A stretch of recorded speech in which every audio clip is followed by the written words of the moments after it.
முதலமைச்சர் மு.க.ஸ்டாலின் முன்னிலையில் திமுகவில் இணைந்தார் முன்னாள் முதலமைச்சர் ஓ பன்னீர்செல்வம். எடப்பாடி பழனிசாமிக்கு தலைமை பண்பு இல்லை, தென் மாவட்டங்களின் எந்த ஒரு தலைவரும் வளர்ந்துவிடக் கூடாது என எடப்பாடி பழனிசாமி நினைக்கிறார். அனைத்து இந்திய அண்ணா திராவிட முன்னேற்ற கழகம் தான் உண்மையான மக்கள் இயக்கம். எனக்கு பின்னாலும் இன்னும் எத்தனை நூற்றாண்டுகள் வந்தாலும் அனைத்து இந்திய அண்ணா திராவிட முன்னேற்ற கழகம் மக்களுக்காகவே இயங்கும்.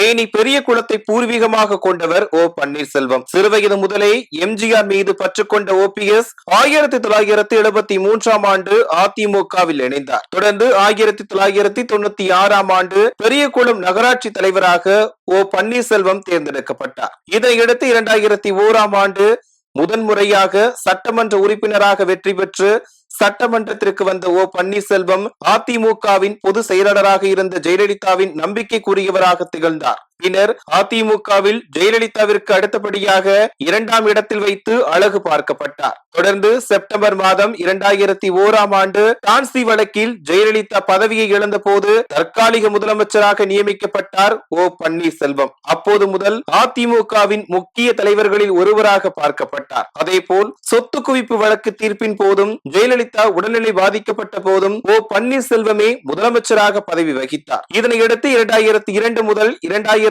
காலகட்டத்தில் வருவாய்த்துறை அமைச்சராக பதவி வகித்தார். 2006 முதல் 2011 ஆண்டு வரை சட்டப்பேரவையில் எதிர்க்கட்சி தலைவராக இருந்தார். 2011 ஆண்டு முதல் 2014 ஆண்டு வரை நிதியமைச்சராக பதவி வகித்தார் ஓபிஎஸ். 2014 ஆண்டு சொத்து குவிப்பு வழக்கில் ஜெயலலிதா சிறை சென்ற போது 2வது முறையாக ஓ பன்னீர்செல்வம் முதலமைச்சராக பதவி வகித்தார். இதனையடுத்து 2016 ஆண்டு ஜெயலலிதாவின் மறைவிற்கு பிறகு மீண்டும் 3வது முறையாக ஓ பன்னீர்செல்வம் முதலமைச்சராக பதவி வகித்தார். இதன் பிறகு அதிமுகவில் ஏற்பட்ட அதிகார போக்கு காரணமாக பிரச்சனை வெடித்தது. ஒரு கட்டத்தில் ஓ பன்னீர்செல்வம் வகித்து வந்த முதலமைச்சர் பதவியில் இருந்து விலக நிர்பந்தம் செய்யப்பட்டார். அப்போது கட்சி மற்றும் ஆட்சியை தன் கைவசம் கொண்டு வந்திருந்தார் சசிகலா.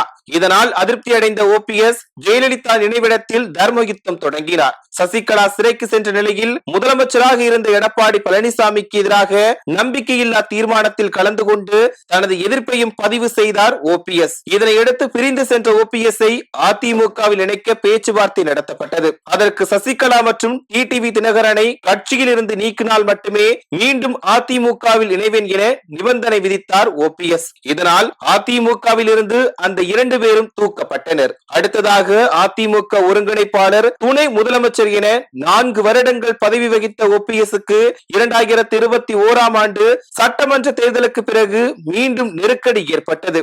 ஒற்றை தலைமை என்ற முடிவை எடப்பாடி பழனிசாமி எடுத்திருந்த நிலையில் மீண்டும் தர்மயுத்தம் 2.0 தொடங்கினார் ஓபிஎஸ். இதனையடுத்து அதிமுக 2ஆக பிரிந்தது. எடப்பாடி பழனிசாமிக்கு எதிராக சட்ட போராட்டங்கள் மேற்கொண்டார் ஓபிஎஸ். ஆனால் சட்ட போராட்டங்கள் அடுத்தடுத்து தோல்வியை தழுவிய நிலையில் பாஜகவை நம்பி அடுத்ததாக களம் இறங்கினார் ஓபிஎஸ். பாஜக எந்த திட்டம் அறிவித்தாலும் முதல் ஆளாக ஆதரவு கரம் நீட்டினார் ஓபிஎஸ். பாஜக உறுப்பினராகவே மாறினார். இந்த நிலையில் தான் 2021 ஆண்டு சட்டமன்ற தேர்தலுக்காக அதிமுகவுடன் கூட்டணி அமைத்தது பாஜக. இதனால் எடப்பாடி பழனிசாமியின் நிபந்தனையால் ஓபிஎஸ்ஐ கை கழுவியது பாஜக. இதனையடுத்து டிடிவி தினகரன் மற்றும் சசிகலாவுடன் கூட்டு சேர்ந்து எடப்பாடி பழனிசாமிக்கு எதிராக போராட்டத்தில் ஈடுபட்டார் ஓபிஎஸ். அதோடு மட்டுமில்லாமல் அதிமுக தொண்டர்கள் உரிமை மீட்பு கழகம் என்ற அரசியல் அமைப்பையும் தொடங்கினார். எடப்பாடி பழனிசாமி ஒரு துரோகி, அதிமுகவை அழிவு பாதைக்கு கொண்டு செல்கிறார் என இபிஎஸ்ஐ கடுமையாக விமர்சித்தார் ஓபிஎஸ். எடப்பாடி பழனிசாமி இருக்கும் வரை அதிமுகவில் இணைய போவதில்லை என கூறியிருந்தார். பாஜகவோடும் கூட்டணி இல்லை எனவும் அறிவித்து வெளியேறினார். இந்த நிலையில் முதலமைச்சர் மு.க.ஸ்டாலின் முன்னிலையில் திமுகவில் இணைந்தார் முன்னாள் முதலமைச்சர் ஓ பன்னீர்செல்வம். அவருடன் அவரது மகனும் முன்னாள் எம்பியுமான ரவீந்திரநாத்தும் திமுகவில் இணைந்தார். திமுகவில் இணைந்த பின்னர் செய்தியாளர்களிடம் பேசிய ஓ பன்னீர்செல்வம், எடப்பாடி பழனிசாமிக்கு தலைமை பண்பு இல்லை, தென் மாவட்டங்களின் எந்த ஒரு தலைவரும் வளர்ந்துவிடக் கூடாது என எடப்பாடி பழனிசாமி நினைக்கிறார். அவ்வாறு அதிமுகவில் தென் மாவட்டங்களில் வளரும் தலைவர்களை பழனிசாமி அளித்து வருகிறார். பழனிசாமியால் அதிமுக அழிவு பாதையில் செல்கிறது என இவை எல்லாவற்றையும் விட வரலாற்றிலேயும் ஓபிஎஸ் இடம் பிடித்து விட்டார். தமிழக வரலாற்றில் 3 முறை முதல்வராக இருந்த ஒருவர் வேறு கட்சியில் இணைந்தது இதுவே முதல் முறை என்பது குறிப்பிடத்தக்கது.